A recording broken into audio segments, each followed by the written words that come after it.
Lalu, apa itu modal kerja? Manajemen modal kerja, yaitu suatu aspek krusial yang ada dalam dunia bisnis. Manajemen modal kerja yang efektif dan efisien bukan hanya sebagai faktor pendukung saja, tetapi sebagai fondasi utama bagi kelangsungan operasional suatu perusahaan. Modal kerja yaitu suatu dana yang diperlukan oleh perusahaan dalam memenuhi kebutuhan operasionalnya sehari-hari, seperti membeli bahan baku, kemudian membayar upah karyawan, membayar hutang, dan lain-lain. Kemudian ada yang namanya masa perputaran modal kerja, yaitu suatu periode yang terhitung sejak kas tertanam menjadi elemen-elemen modal kerja hingga menjadi kas kembali. Masa perputaran modal kerja ini menunjukkan tingkat efisiensi penggunaan modal kerja. Semakin cepat perputaran modal kerja, maka semakin efisiensi pula penggunaan modal kerja tersebut. Sebagai contoh, saat saya memproduksi suatu barang, kemudian barang tersebut habis terjual dalam 1 hari atau 2 hari, kemudian saya bisa mengelola kas tersebut menjadi barang lagi, maka modal kerja yang saya gunakan itu merupakan efisien.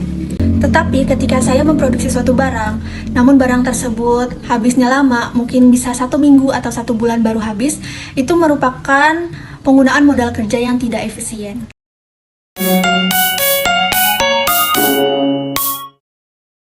Dalam materi ini, kita akan membahas konsep modal kerja dalam 3 persepsi yang berbeda. Yang pertama yaitu modal kerja kuantitatif, yang mencakup semua elemen aktiva lancar dan sering disebut sebagai modal kerja bruto atau gross working capital. Yang kedua, ada modal kerja kualitatif yang merupakan selisih antara aktiva lancar dan hutang lancarnya, memberikan pandangan lebih mendalam tentang kesehatan keuangan perusahaan. Dan selanjutnya yang ketiga yaitu modal kerja fungsional, merupakan dana yang digunakan untuk menghasilkan current income sesuai dengan tujuan didirikannya perusahaan pada periode tertentu, menciptakan keterkaitan antara modal kerja dan tujuan bisnis perusahaan.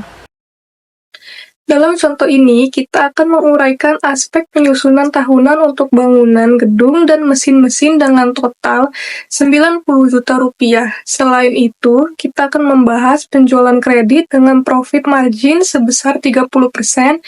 Dengan data ini, kita akan menghitung besarnya modal kerja sesuai dengan pendekatan fungsional. Mari kita tinjau bersama dalam video presentasi ini. Dalam video presentasi ini, kita akan membahas modal kerja dan 3 perspektif yaitu working capital, kuantitatif, dan kualitatif. Secara working capital, total modal kerja mencapai Rp277.500.000 dengan komponen seperti kas, piutang, dagang, persediaan barang, dan penyusutan. Sementara itu, dari segi kuantitas, modal kerja mencapai Rp260 juta dengan melibatkan kas, efek, piutang, dan persediaan. Pada sisi kualitatif, kita akan mengeksplorasi aset lancar sebesar Rp260 juta dan hutang lancar sebesar Rp100 juta, membentuk total modal kerja kualitatif sebesar Rp160 juta.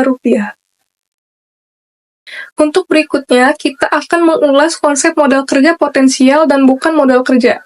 Modal kerja potensial terdiri dari efek sebesar Rp50 juta dan margin laba sebesar Rp22.500.000, membentuk total potensial working capital sebesar Rp77.500.000. Di sisi lain, bukan modal kerja melibatkan aset-aset seperti tanah, bangunan, dan gedung, serta mesin-mesin dengan total mencapai Rp610 juta.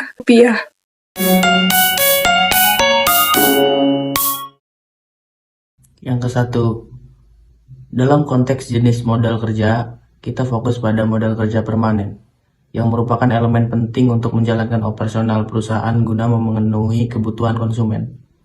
Modal kerja ini terbagi menjadi 2 kategori. Yang pertama yaitu modal kerja primer, yang merupakan modal kerja minimal untuk operasional dasar. Dan yang kedua, ada modal kerja normal, yang memastikan perusahaan dapat beroperasi dengan tingkat produksi yang normal. Semua ini menjadi landasan yang penting untuk memenuhi kebutuhan konsumen dan menjaga keberlangsungan kegiatan perusahaan. Yang kedua, dalam mengenali jenis modal kerja, kita perlu memahami modal kerja variabel. Jenis ini mengalami perubahan sesuai dengan fluktuasi kegiatan atau kondisi lain yang dipengaruhi perusahaan. Modal kerja variabel terbagi menjadi 3 kategori. Yang pertama, modal kerja musiman, dana yang diperlukan untuk mengantisipasi fluktuasi kegiatan perusahaan. Dan yang kedua, modal kerja siklis, jumlah kebutuhannya dipengaruhi oleh fluktuasi.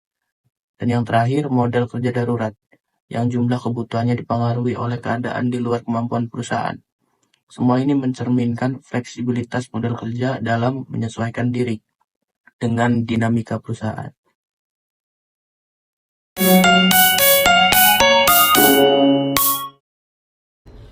Kebijaksanaan modal kerja. Kebijaksanaan modal kerja merupakan strategi yang diterapkan oleh perusahaan dalam rangka memenuhi kebutuhan modal kerja dengan berbagai alternatif sumber dana. Kebijaksanaan modal kerja yaitu apa yang harus diambil oleh perusahaan tergantung dari seberapa besar manajer berani untuk mengambil risiko. Kebijaksanaan modal kerja dibagi beberapa hal. Yang pertama, kebijaksanaan konservatif, yang kedua kebijaksanaan moderat, yang terakhir kebijaksanaan agresif. Yang pertama, kebijaksanaan konservatif yaitu perencanaan pemenuhan dana modal kerja yang lebih banyak menggunakan sumber dana jangka panjang dibandingkan sumber dana jangka pendek. Kebijaksanaan ini disebut konservatif, yang artinya yaitu sebuah hati-hati karena sumber dana jangka panjang mempunyai jatuh tempo yang lebih lama sehingga perusahaan memiliki keleluasaan dalam pelunasan kembali. Artinya perusahaan mempunyai tingkat keamanan atau margin of safety yang lebih besar. Yang kedua, kebijaksanaan moderat. Modal kerja permanen akan didanai dengan sumber dana jangka panjang, dan aktiva yang bersifat variabel atau modal kerja variabel akan didanai oleh sumber dana jangka pendek. Kebijakan ini didasarkan atas prinsip matching principle yang menyatakan bahwa jangka waktu sumber dana sebaiknya disesuaikan dengan lamanya dana tersebut diperlukan. Dalam kebijaksanaan ini, bila risiko rendah maka profitabilitas juga akan rendah. Lalu ada kebijaksanaan agresif yang sebagai kebijaksanaan terakhir, yaitu ialah sebagian kebutuhan dana jangka panjang akan dipenuhi dengan sumber dana jangka pendek. Pada pendekatan ini, perusahaan berani menanggung risiko yang cukup besar, sedangkan trade-off yang diharapkan adalah memperoleh profitabilitas yang besar.